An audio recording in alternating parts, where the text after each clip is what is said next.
August 8th polls. Why was Chebukati's details used to create an account and password and the same used to access the IEBC servers?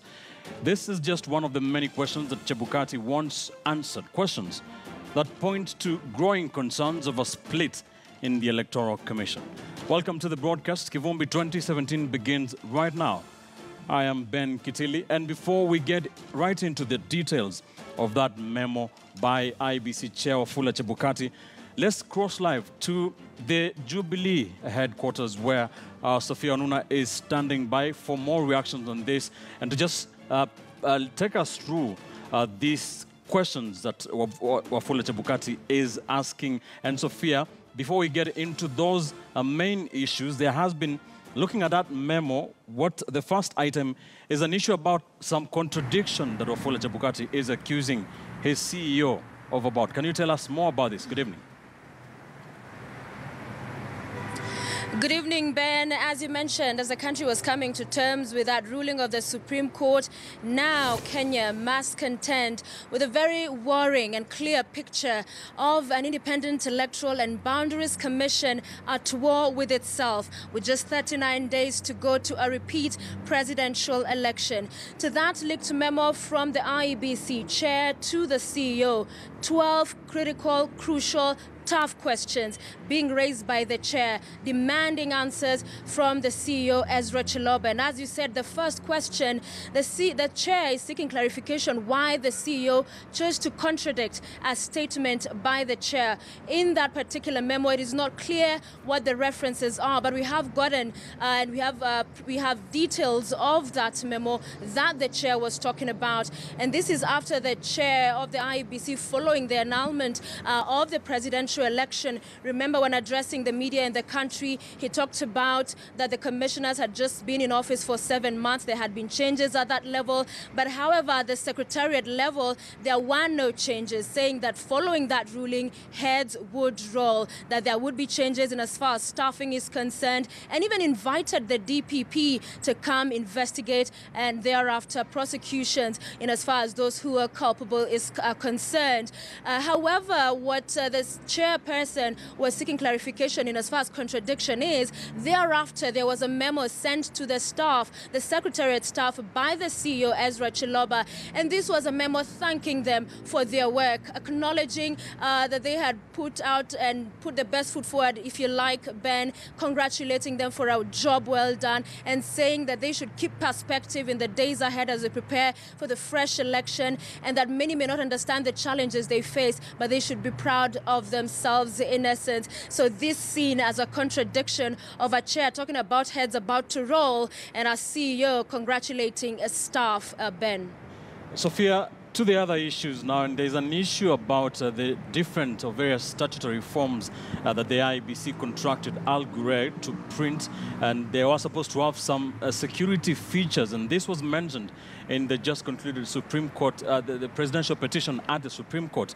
If you can just take us through the other major issues that the IEBC chair is asking about in this memo.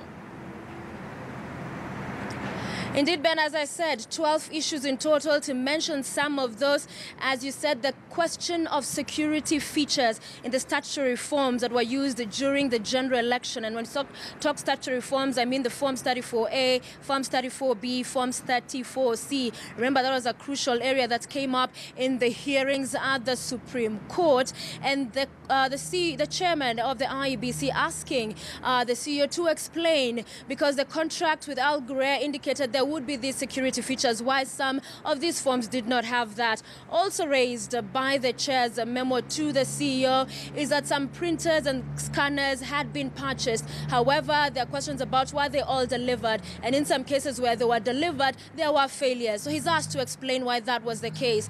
There's also the issue about the areas in Kenya that do not have network, and there were satellite phones that were bought. However, in numerous cases, the chair says there were massive failures. Again, the CEO put to task task to explain why that was the case. Ben, there's also a question being raised by the chair, a worrying question, and you alluded to it at the beginning of this show, about an account that was created in the chair's name by officials from the Secretariat, an account in the name of Wafula Chebukati, the chair, that conducted over 9,000 transactions during that electioneering period without the knowledge of Chebukati. So he wants action. In fact, in that memo, he said by close of business today, the memo was written, he needed responses as to why that happened and tough action taken against these officials, 2 officials that are named in that particular memo. Ben, there's also the question of the KIMS results transmission and why some of those results, as they were being transmitted, were not accompanied, as is requisite with the forms 34A. So in law, there's supposed to be that complementarity when it comes to transmission. So again, a key question there being raised. Also that there were no results, Ben, from 595 polling stations. No results for the presidential poll. Why was that the case? So Ben, these are some of those very crucial, very tough questions that have been raised by the chair of the commission. However, we did get to speak to the CEO asking if he had responded to this memo. He said those are weighty issues that have been raised and it will take some time to put together a response to each and every one of them, Ben. All right, Sophia, and there is one final thing here I want us to discuss with you before I bring in my panel, and this is a tweet that has just been sent out, if you can just go through it, by the Independent Electoral and Boundaries Commission Twitter handle, the official verified account of the IEBC has just sent out a tweet of another statement, but the statement does not have an IEBC or the IEBC letterhead, and it says, it speaks about that memo that you are talking about, alleging, reports alleging on the 12 issues on the just concluded elections. Now this memo, this statement here that has been tweeted out says, we wish to clarify that the contents of the said memo are not discussed and sanctioned by the commission plenary. The commissioners came to know of the memo through the media just like everyone else, and says very quickly, a quick perusal of the memo shows that the allegations are based on some report or information that has not been brought to the attention of the commission. This statement does not have the official IEBC letterhead, but it is signed by 5 commissioners: the chairperson, vice chairperson, Consolata Nkatha Maina, Commissioner Professor Yakub Gulia, Commissioner Ambassador Paul Kurgat, Commissioner Boya Molu, and Commissioner Margaret Mwachanya. Again, to clarify, this statement does not have the official IEBC letterhead, but it has been tweeted out by the official verified IEBC Twitter account.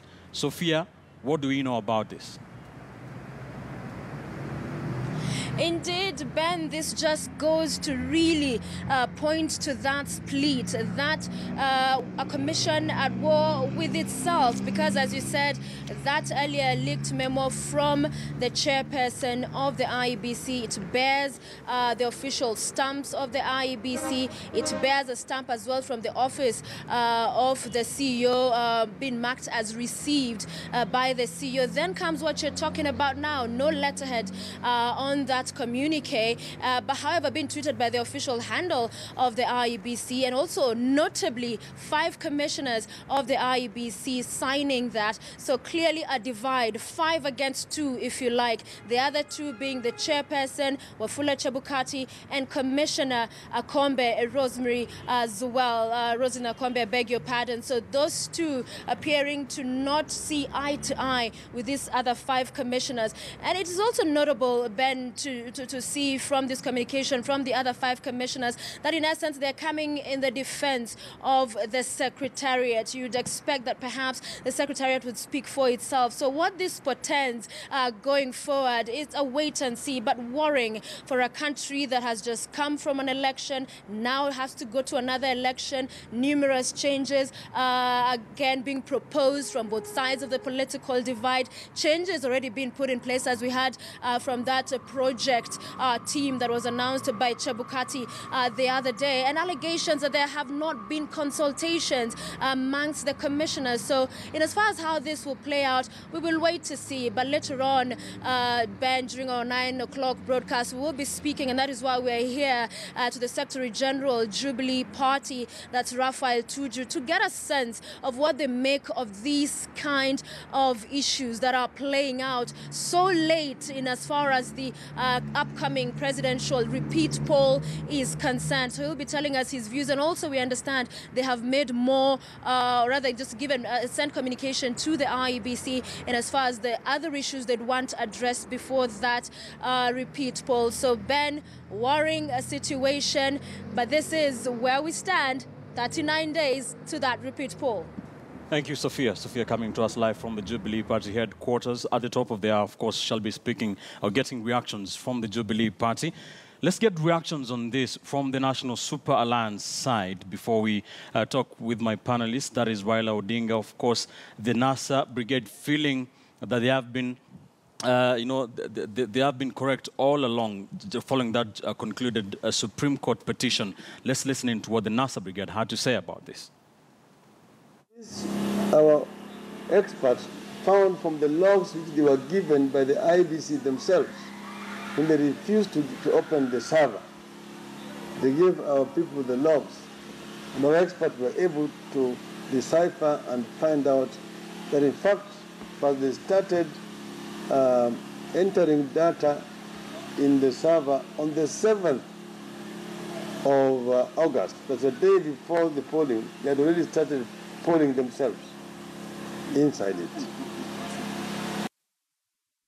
That is the National Super Alliance NASA leader Raila Odinga speaking about that, developing that memo that has been leaked from the IEBC chair Wafula Chebukati to the IEBC CEO Ezra Chiloba. Let me bring my guest on the show tonight to just put some perspectives on this. And I have with me in studio nominated Member of Parliament Isaac Mwaura. I have with me lawyer Ishmael Nyaribo and the Member of Parliament for Kiminini, Chris Wamalo. Thank you, gentlemen, for joining me tonight. Mheshimiwa Wamalo, let me start with you. Before we get into some of these issues that have been raised in that memo, as we've had, what does this tell you? What is your initial reaction as NASA to what's happening at the IEBC? This confirms our fears. And first and foremost, I want to say it's very ridiculous that memo that came from the Secretariat, the staff, congratulating them from the work well done. And indeed, we do know very well that the presidential elections, which are the apex of the elections, has been nullified. So really, it raises a lot of questions. In what terms was it successful? Because if you congratulate the staff that they did their work very well, it keeps wondering, what were the objectives? What was there to be achieved? So maybe from the Secretariat point of view, they've achieved what they wanted.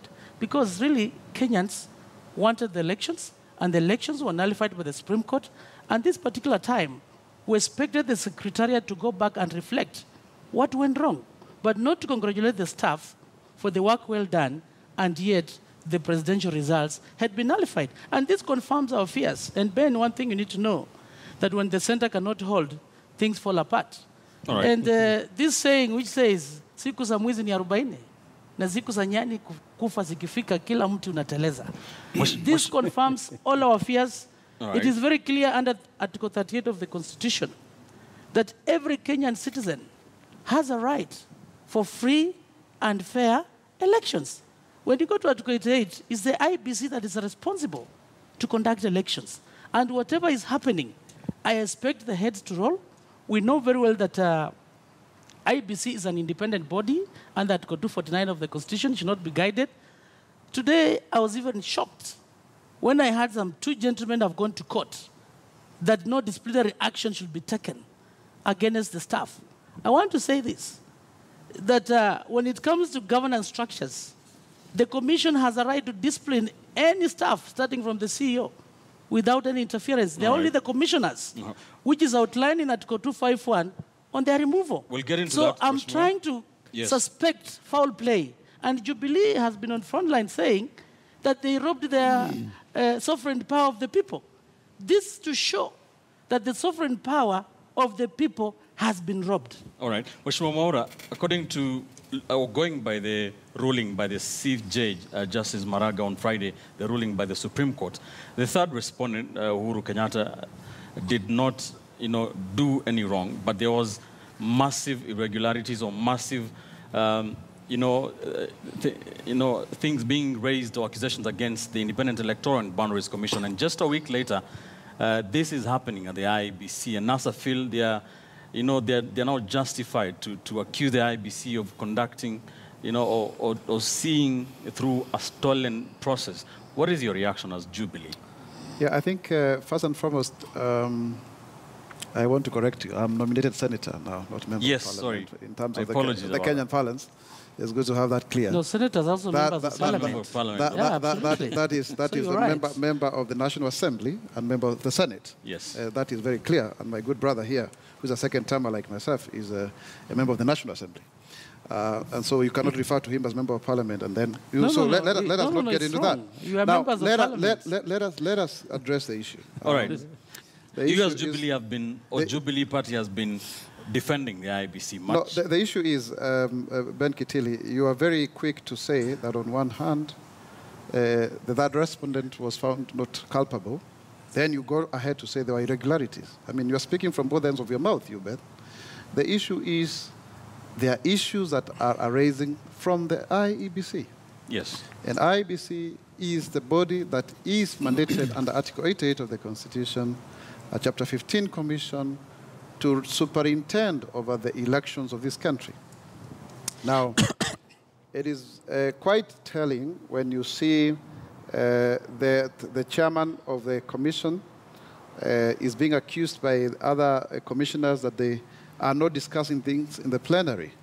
So that is to mean that whatever communication that he is making is not in agreement with the other commissioners. And of course, if you are to go by that official tweet and the statement thereof, then you see that you have 5 against 2, as you have clearly said. Now, I want to imagine, in my opinion, that if there were issues that arise from whatever, matter that is in question, right, that then they would be solved internally. It is utmost recklessness of the highest order to have these matters coming out of the commission and having different groups of people speaking at variance. Now you see, you have the secretariat head, Ezra Chiloba, you have the 5 commissioners, then you have the other 2 commissioners, including the chair and Akombe. And I think, you see, you don't want to be seen, Ben, to be responding to what we are seeing in rumor mongering within social media. That so-and-so met so-and-so, and this is what was being discussed. And then later on, then you have communication that seeks or that seems to suggest that there is some validity in such rumors. And so therefore, but let me just say this. The most important thing, I think, Kenyans are anticipating, based on the court ruling, which we don't agree with, that we should have a credible, free, and fair process within the 39 days as per the directive of the court. All right. That is what we want. We want to have a situation where, Ben, we have an independent arbiter of our right to express our... As is required by law. To vote our leaders, yes. But given this leaked memo, it has the IEBC letterhead. It is an official statement. What does that tell you about the process that you're saying was free and fair, that you won fairly? I think I would want to say that the contents of those allegations are basically allegations. I mean, you cannot take them as gospel truth. The fact that some memo has been received from one office to another does not make whatever contents to be true. In fact, I think it's for someone to respond. And I am not the one who is supposed to respond on their behalf. What I am trying to say, and I would want to insist, is that we in Jubilee, we went to an election, we mobilized voters, we trusted the process, and we believe that in a free and a fair and democratic process, that our candidate, Uhuru Muigai Kenyatta, would win anytime. Let me bring in a lawyer, Ishmael Nyaribo. Mr. Nyaribo, the Supreme Court ruling invalidated the win of President Uhuru Kenyatta in the August 8th presidential election, what is happening 6 days later seems to be supporting that decision by the Supreme Court. What is your legal standpoint? Yeah, I think rightfully so that the ruling was actually superb. I think apart from disagreeing with the court decision, which is normal, I don't think there is any benefit for overemphasizing that we agree with the ruling or we don't agree. That is what under the bridge. We already have a ruling and now we are waiting for the main decision. But Ben, what is coming out clearly is that IEBC is never alone. In fact, this memo which has leaked should not have leaked. I mean, if it is internal, it was never supposed to leak. Now, when the elections were held and political leaders came up and said there was hacking of the system, it was never a rumor, looks like now. So whatever is happening inside IEBC, in our world, digital world today, we can actually know it quite immediately. So in my view, what Raila Odinga has been saying, what the president has been saying, what Jubilee is saying, and NASA is saying is one thing that IEBC is not doing its act correctly. And now they have all agreed that one side of the IEBC is proposing to fire certain people or at least replace them and put them aside. And the other side of political divide is saying, no. It is not those that you should remove, it is these ones, and probably these ones are partisan, so you should remove them. The so fallout. I think it's all about... Yes. What does the fallout say? Oh, of course, to me, it means actually there was no integrity in the whole election process. Absolutely. What do you think about the fallout of the IEBC? Now, from the this NASA is standpoint? just an indicator of things fall apart. This is an indicator to show the process was fraudulent. And obviously, if the entire process was fraudulent, obviously, the output is also fraudulent. And in fact, in the ruling of Supreme Court, the Chief Justice made it very clear. When you talk about elections, it's not an event. It is indeed a process. And within the process, if any input was fraudulent, obviously, it's going to affect the output. And I want to tell my brother, Honorable Senator Mwaura, Mwaura has been a very wonderful person, and we agree he's nominated. But I know he's one guy who speaks objectively. But in this context, when you talk about that we have a commission 5 against 2, it is totally wrong. They were not voting. The chairman of IBC, the buck stops at him. It is just like a school. The CEO is like a principal, and the board of management are the commissions. Right. And the issue here, which we need to understand, if I told the password for the chairman was being used to show the 90+ transactions that took place, and yet without his consent, obviously, he doesn't need to tell the other commissioners. It is the responsibility of the chair, is totally in order to request an explanation from the CEO, particularly when it comes to the use of his password. What happened? You don't have to go to the entire board. It's not a decision you are making where you go into the issue of voting. So I find it very reckless for those 5 commissioners to come up at such a time and say that that particular memo was not part of us. Right. Of course, it's the responsibility of the chair of the commission, who is the returning officer when it comes to the presidential votes. Ben, so in this context... No, Ben, you said that that was not proper letterhead from the IBC. The latest one which shows 5 commissioners have protested. Yes. So I think we saved them the embarrassment. We probably... Despite the in fact, fact earlier in the day, they were saying Mwachanya was with the commissioner and Commissioner Akombe. So Absolutely. I think to avoid embarrassing somebody who is not really involved in anything, it's fair to say that is a tentative kind of... It is indeed, Bwana Wakili, but it's also fair to say that it has been tweeted out by the verified Twitter account, and IBC has been very active on Twitter. Senator Mwaura, what is your reaction? I was still on the floor. I thought you'll... I think let me say that... Because I'm not finished. That the issues that are being raised are weighty matters. And I think we cannot be here as a panel to be seen to be taking sides with whichever side of argument that seems to be emanating from the same IEBC. I think it's reckless of us, Chris Wamalwa, because as leaders, what we anticipate... It's objective. No, it's not objective. We are very subjective, because the point we are trying to say, because you and I here are products of the same IEBC. We are products of that Are you same a product? IEBC. You're nominated. Yes, Are you a product? exactly. I am nominated through IEBC, my brother. Don't think you are the only one who is a product of IEBC. So therefore, if we start talking about vifaranga via computer, then we ourselves who are here are the first who should go. And let me say this. We cannot be celebrating people splitting hairs over such an important exercise of exercising our democratic right.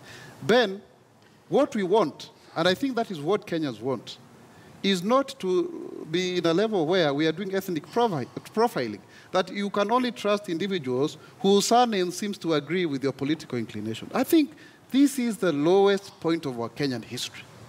And I think we must call upon, because there are 360,000 staffers who participated in this national exercise, Yes. that they must owe their allegiance to this country. It is totally unacceptable that we are on national television, Ben, discussing 5 against 2 versus Secretariat. Even if there are internal disagreements within the IEBC, even if they are having a crisis because they have to organize a new election and there are questions that are yet to be responded to, but they must solve those challenges internally and speak with one voice for the sake of this country. All right. Ben. Mheshimiwa Omolo, let's take a quick commercial break. We'll hold that thought. You'll tell us So if don't you interrupt agree me, that man. you're I wait for a your time. kifaranga cha computer. When we come back after this quick commercial break, we'll take a look at what next for the IEBC. NASA say they are not they are opposed to that October 17th date that was set by the IEBC for the presidential election repeats. The Jubilee side, of course, they have said they are opposed to that 6-man project team that was named by the chairman Wafula Chebukati yesterday. So a lot happening on the IEBC, a lot on the IEBC's plate, massive pressure from both sides of the political divide. But what next for the Kenyan electoral body? We discuss that and more when we come back after this break.